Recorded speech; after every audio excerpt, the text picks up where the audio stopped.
everyone, and welcome to the Explore More session for the NES Elementary Subtest 2, which is mostly on mathematics and science. There is a little bit of the arts involved as well. I am Professor Katie Long from the College of Education. I teach mostly the methods for teaching elementary math and science courses, as well as some ESL courses and student teaching courses. So if I haven't had you yet, I'm hoping to have you soon. Our agenda today will be just to give you some general information about the NES Subtest 2, some tips for success, and then we'll look at some practice problems. So this test is computer-based. It is 75 multiple choice questions. So there are 50% of those questions will be math, 38% will be science, and 12% will be the arts, health, and fitness. You do have 1 hour and 45 minutes to take the exam. A passing score is 220. It does cost to take the exam. I'm not sure if the fees have changed, but the last I knew that was $50 for this subtest, or if you take subtest 1 and 2 together, it could be $95, a little $5 discount. A scaled score is provided to you immediately after testing. So you know a passing score is 220. You will get a score like that before leaving taking the exam, so you'll know whether you passed or not. I want you to think of the test in this way. If we're really breaking down the mathematics here, so since math is 50% of the questions, that means you're going to have about 37 to 38 questions that are, related to math standards. That means for science, 38%. That means you'll have 28 to 29 questions that are science related, and then the arts, health, and fitness, there will be about 9 questions that are related there. Just a different way to take a look at it and think about it. So your scale score of 220 being a passing score, it is out of 300 points, which is a 73%. So you must get, if we convert that again to the number of questions, you have to answer at least 55 questions right out of 75. So the reason that I share this with you is because I know some of us can get some, kind of testing anxiety or get really nervous about our test. But what I want you to know is you do not have to get a perfect score on this in order to pass. You have, if you look at 55 out of 75, you have 20 questions that you can get wrong and still pass the test. Now, I wouldn't bank on that. Obviously, you want to try to get as many right as you can. However, what I would do is give yourself a little leeway, because sometimes we get questions wrong we think we knew. So I would say, you know yourself better than I do, but depending, I would say, give yourself 15 questions that you can get wrong, and you're going to be okay with it. Maybe it's 10, maybe just to be safe. But you're going to be okay with it. You're not going to, sulk over not knowing this question and spend too much time on it, since it is a time test, that you're just going to mark it, maybe keep your own tally marks, like, okay, number 5 is one that I just know I'm not going to get correct, and I'm not going to let it stress me out. So that's the purpose of me telling you that you need 55 out of 75 questions correct. You don't have to be perfect on this test or with anything in life. You just need to do your best. So I want you to kind of help you mentally think about it that way. So if we look at the competencies or kind of standards that this exam is aligned to, you can see in math, there are 4.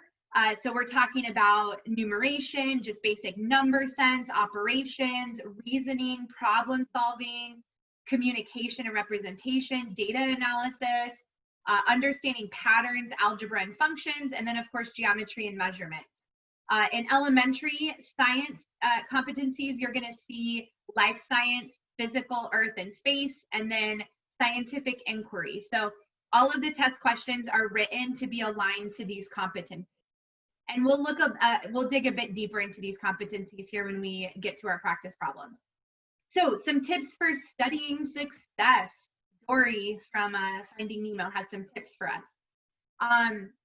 So my first tip is to utilize the Academic Center for Excellence, or ACE centers. There are multiple of them on campus. I think there is one dedicated to College of Education, but I know it can change. But if you just go into any one of them, they can give you the right information. And they are specifically tutoring and helping students for the NES test. So that would be my first stop. If you're wanting, some outside help or tutoring with the test, definitely utilize our resources in the ACE Center. Also, pay close attention, like I mentioned about these math and science competencies. Pay close attention to those and their objectives that are underneath each competency. And then you want to do some practice problems or questions that are aligned to those. There are so many websites out there that are, for elementary students, that are practicing math. Go to those websites, play those fun games and do those different activities. Just the more practice you get, the better. They always say, one of my favorite sayings is that the best way to know or understand math is to do math. You just have to practice. You just have to get in there and practice. I would say when you go to some of those websites or when you're studying, focus mostly on the competencies that are taught in grades 4 through 6. So if you're looking at the Common Core standards, or for science, the next generation science standards, look at the competencies that are kind of 4 through 6, because that's mostly what you will see on this test. Make sure that you're not just doing math in terms of numbers, but make sure you are practicing some of the different strategies using diagrams or number lines. There are so many strategies out there that you could encounter on this exam that you have to analyze and actually think critically about. You need to know how to interpret math problems and set them up, not just how to do the math itself. So make sure you kind of are well versed with all of that. Also, like I mentioned, there are some websites, there are video tutorials. If you haven't heard of Khan Academy, that's a really great one to just practice some specific math problems. And then they also have the tutorial videos there for you that can help kind of take you through it. So another one is Engage New York. Like I mentioned, there's online games. Arizona Department of Education typically does have some practice tests for AZ merit. So go to a 4th grade or 5th grade or 6th grade one or all of them and take those practice tests to just see where you're at. There is, of course, online NES test prep materials. You can see the websites listed there. There's some books. There are some things that cost money and some that don't. I would definitely say utilize all of the free resources you have, such as these Explore Mores, the ACE centers on campus, and the websites. But if you feel you need more, absolutely check some of those out as well. So here's some tips for success on the day of the test. Try to eat a healthy meal prior to taking the test. Nothing that's going to upset your stomach and, so your stomach's churning while you're in there trying to take the test. It can help to do some type of exercise, even if it's just a walk, some stretching, just to increase blood flow to your brain to make you the best prepared you can be to take the test. I know it's easier said than done, but try to relax as much as possible and stay positive. Practice using positive affirmations such as, I'm ready for this test. I have studied and I'm going to do well on this test. Repeat some of these things to yourself rather than some of the negative things that can kind of creep in for all of us sometimes. Make sure you follow the directions carefully on the test. There is a computer-based testing tutorial, so if you need to know how to use, like if you'll have access to a calculator or different things like that, it'll tell you, the tutorial will show you how to do that. This is a really big tip I give. Write down all of your math work. So even if you think you know it and you can solve it in your head, write it down. Don't take too much time, but write it down, do all of your work, because you don't want to miss questions that you think you know. That is the worst, because you're rushing, you're going too fast, or you get excited because you're like, I know this. You don't want to miss those questions. So just make sure you're thorough with your work. Pace yourself. Read everything carefully. There's going to be quite a bit of reading. So, even math word problems, there's reading. In science, there will be a lot of reading and charts and things like that you're analyzing. So use those reading strategies and just read really carefully. And then, of course, you have to evaluate your options to determine the best answer. There will be only one answer for every question. And then just check and review your work. You will be able to skip questions and go back to them. So again, try not, spend a good amount of time, but try not to let too much time passed by, because you do need to pace yourself and you will be able to go back. All right, so now to the practice problems or questions when we get to science. So once the problem or question is displayed here, I will read it out loud to you. And then what I suggest to you is pause the video and just have some scratch paper out and try to work the problem or question out yourself. And if you're studying with someone else, maybe have a little discussion about their ideas and your ideas and see if you can come to a consensus on the answer. And then once you think you have that consensus or you think you have the answer, go ahead and play the video to see what the correct answer is and the subsequent explanation about that answer. So our first problems are going to be aligned to this first competency that you see up top with number sense. These are the objectives that are aligned to this competency. So this is everything that it involves. So you can see it involves properties of numbers, number systems, place value, rounding, comparing and ordering numbers. I won't read all of this to you, but I'll just kind of skip through it. Prime and composite numbers, divisibility rules, rational numbers, fractions, decimals, probability, mental math. So this is everything that's involved with competency 1.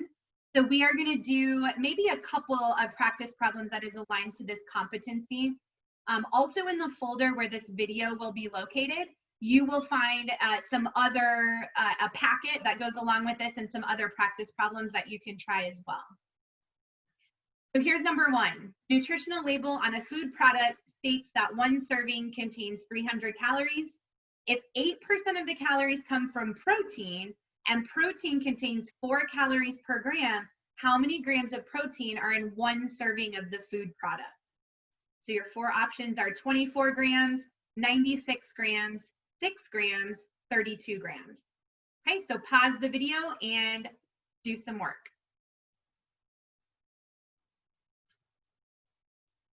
All right, so the correct answer is 6 grams. So let's take a look at the reasoning for this. This question requires you to examine and solve problems involving integers and percent, of course. We see that percent in the word problem.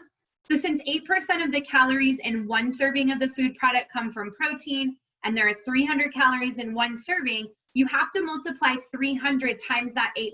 And we know to multiply by a percent, we must convert it to a decimal, which is 8 hundredths, so 0.08. So then you get 24 calories come from protein.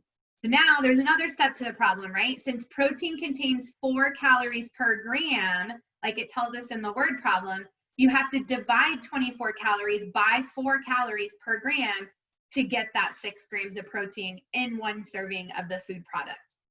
So notice there's multiple steps to this problem, right? There are multiple things you have to know how to do, like converting a percent to a decimal, multiplying, dividing. So that's how we get to that answer. So in the study materials that will be posted with this video, if you missed this or you just want to study or practice some more problems related to this question, you will find that in chapter 1 of the study materials. Here's another question aligned to the same competencies. A student has a bag containing 96 hard candies and wants to give an equal number of them to each of 6 friends. Which of the following mathematical operations would be most useful for the student to use when determining how many candies each friend should receive? Pause the video. All right, and the correct answer is division. So this one actually didn't involve any computation, right? You had to be able to read and understand what the question was asking and know how to set problems up, right? So again, this would be aligned to chapter 1. Okay, moving on to competency number 2. This one's all about problem solving, communication, and data analysis. So it's things like mathematical reasoning and proofs, various strategies and procedures that could be used in problem solving situations, language and symbols, quantitative relationships, diagrams, models, charts, manipulative, statistical measures, displaying data in different formats. That's what's all aligned to this competency. So here's our first practice problem. In a school, 74 students are in the chorus or the band or both. Of the 74 students, 39 are in the chorus, 47 are in the band, and 12 are in both the chorus and the band. Which of the following Venn diagrams represents this situation? Okay, so since the Venn diagrams were so large, I wasn't able to fit them all on the same screen. So I want you to draw a Venn diagram. So the first thing you have to know here is what a Venn diagram is, which has nothing to do with math or science typically, right? But you do have to know that. So draw your Venn diagram, pause the video, and see if you can put the numbers in the correct places in the Venn diagram. All right, so you should have come up with a Venn diagram that looks like this. So for chorus, there should be 27, band 35, and then together, students who are in both, there were 12. So this requires you to apply the knowledge of diagrams used to represent real-world situations. So you can see here that the overlapping area of the two circles is where the students were in both chorus and band. And so you have to do the subtraction of 39 minus 12, which is 27, to get your chorus students, and then do the subtraction of 47 minus 12, which is 35, to get the number of students who were in band. So all of this type of information is in chapter 2 of the study materials that you will be able to access in this folder. Moving on to the next competency. This one is all about patterns, algebra, and functions. You can see things like patterns and numbers, shapes and data, expressions and equations, inequalities, patterns that model real-world situations, making predictions, properties of functions, and algebraic concepts. So here's a problem aligned to this competency. You can see the numbers above: 0, 1, 5, 14, 30, 55. And the question is, which of the following numbers would appear next in the patterned sequence above? Is it 91, 81, 121, or 64? So go ahead and pause the video and see if you can work this one out. And the correct answer is 91. So this question requires us to recognize patterns in numbers, of course. In the pattern given, the differences between the numbers in the pattern are 1. So between 0 and 1, the difference is 1. Between 1 and 5, the difference is 4, and so forth. And it goes all the way up to 25. So when you look at those differences at those numbers there, 1, 4, 9, 16, and 25, which are the differences between the given numbers, those are squares. Those are the squares of the first 5 integers.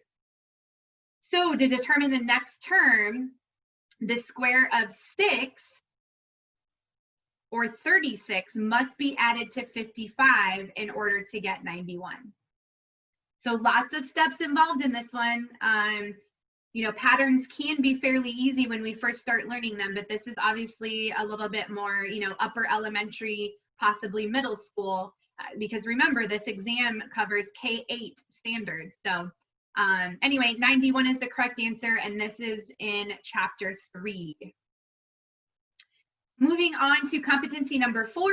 This one's all about geometry and measurement. So it includes things like properties of lines, angles, 2- and 3-dimensional shapes, symmetry, congruence, and similarity.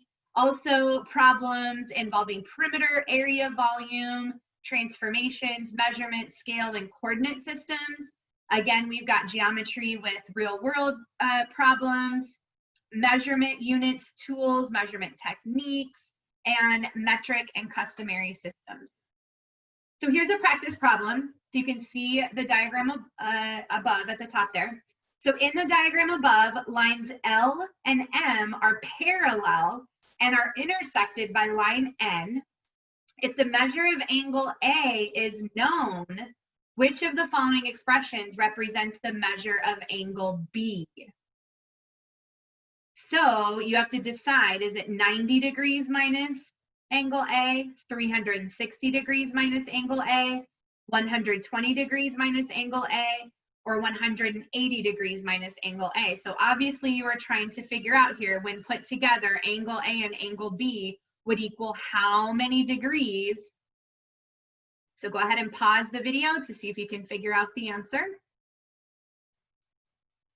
And the correct answer is 180 degrees minus A, because we know the measurement of a straight line, if we were to continue the measurement to this straight line here, is 180 degrees.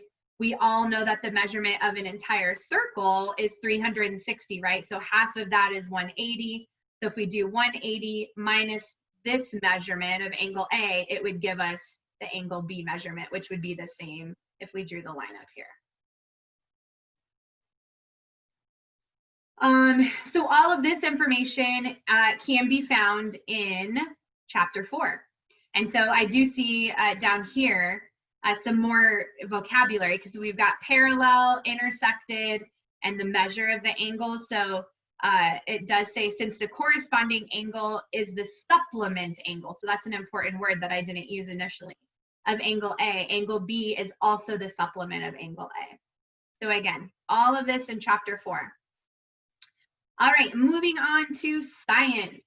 So first up for science, it's life science. So everything about characteristics and life processes of plants, animals, other living organisms, the ways in which organisms are ordered and classified and how they change over time, life cycles and reproductive patterns of organisms, heredity and transmission of traits, interactions between organisms and their environment. So our first practice question here is, the waxy layer covering the exoskeleton of an insect is an adaptation that primarily aids in which of the following functions? Avoiding detection by predators, minimizing water loss, blocking ultraviolet radiation, absorbing oxygen. So when it comes to science, sometimes, maybe a lot of the time, you won't remember learning about this, right? You didn't learn about this very specific piece of information about a waxy layer of an insect. That's okay. What you're going to do a lot with the science questions is you're going to use your context clues quite a bit, within the questions and then also within the answers. You're going to just kind of use your best judgment, what you already know about insects or about waxy layers, what something waxy might do, and what's involved with that. So you're going to use all of that information to try to come up with the best possible answer. Hopefully you can eliminate a couple, but come up with the best possible answer. So go ahead and pause the video to take a minute to think, reread, and think about what the answer might be. And the correct answer is minimizing water loss. So this question requires us to apply knowledge of the characteristics of living organisms. In terrestrial insects, the waxy layer of the exoskeleton acts as a waterproof barrier that keeps water in and prevents insects from becoming dehydrated. So when I think of waxy layer, just initially, I think of, how water kind of does like repel off of it. And so I could have used that as some background knowledge to help me understand, and this is the only thing that has water with it. So that could have been my best educated guess as well. All of this information is in chapter 5 of the study materials that you will be provided. Okay, so moving on to the next competency, which is all about physical, earth, and space sciences. You can see here properties of matter, physical chemical changes, simple machines and tools, light, sound, electricity, magnetism, energy, solar system, sun and moon, structure, composition, structure, landforms and processes in the Earth's geologic system and how it interacts with other Earth systems. More about Earth's systems, the atmospheric systems, weather, climate, renewable, non-renewable resources. So that's all included in this competency. Here is a practice question. Which of the following shows the relative positions of the sun, earth, and moon during a solar eclipse? So again, take what you know, use your context clues. What do you know about the sun, earth, and moon? What do you know, about their positions, and what do you know about what a solar eclipse is?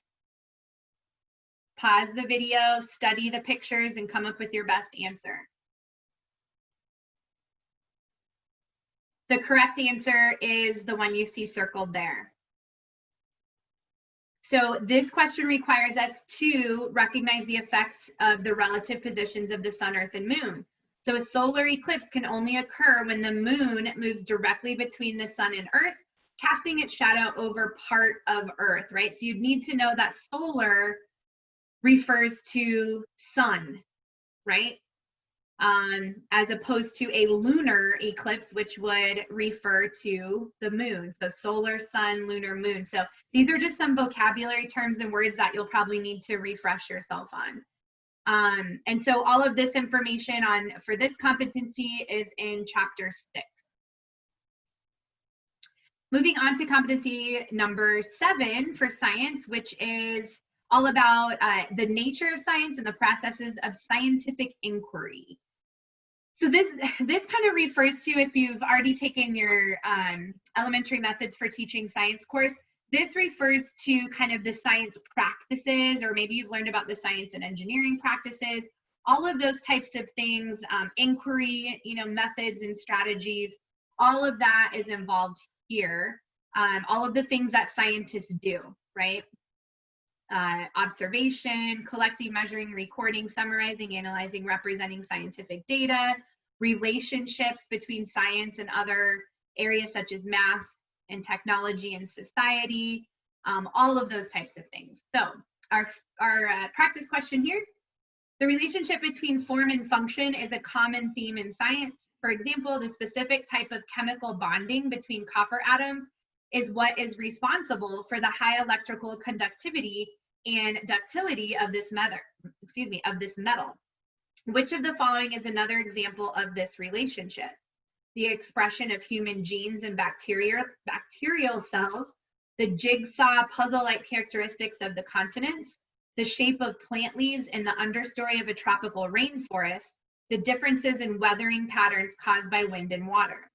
So you really need to analyze, in the example that's given in the question, the relationship, right? And what that relationship is like. And then look at the answers and analyze the relationship down, between the two things mentioned in the answers as well. And which one is another example of that same type of relationship. So go ahead and pause the video, do some thinking and analysis. And the correct answer is the shape of plant leaves in the understory of a tropical rainforest. So here's the explanation. You need to understand the relationship between form and function. So plant leaves in the understory of a tropical rainforest are usually large in order to capture as much sunlight as possible, and they often have drip tips to help excess precipitation run off. So that's the explanation of how this is similar to the chemical bonding between copper atoms and high electrical conductivity. So all of this information here is in chapter 7. Again, don't forget, 55 out of 75 correct. If this is one that you're like, this is a foreign language to me, make it one of your tally marks and don't let it stress you out, right? Okay, now let's take a look. This is a small percentage of your exam, but the arts, health, and fitness are included. So, things kind of with music, drama, dance, and visual arts are kind of the main basis for this. I won't read through everything, but then we get a little bit into health and safety and things like that. So here's a practice question. In dramatic literature, which of the following is a common characteristic of plays that are classified as tragedies? Your options are a clear and unchanging view of right and wrong, stock characters who represent particular personality types, a storyline that ridicules a situation in society for the purpose of improving it, a main character who makes an error that leads to inevitable consequences. So again, think about dramatic literature and plays and tragedies and what you know about those words. So pause the video to analyze. The correct answer is a main character who makes an error that leads to inevitable consequences. So these are just basic terms associated with drama. Tragedy is a serious dramatic form that has a sorrowful or disastrous conclusion in which a central character suffers some misfortune that is logically connected to the character's action. So anything and everything aligned to this competency you will find in chapter 8 of the study materials. So that concludes our little practice session today. Again, those were just a few examples aligned to each competency. So you will want to definitely, look at the other resources provided with this video. Take all the study tips that I mentioned on the first couple slides. And I just want to wish you luck on this exam. Remember, try to relax and calm your mind as much as possible, because really worrying and stressing, not only does it not help you pass the test, sometimes it is that block that prevents you from passing the test.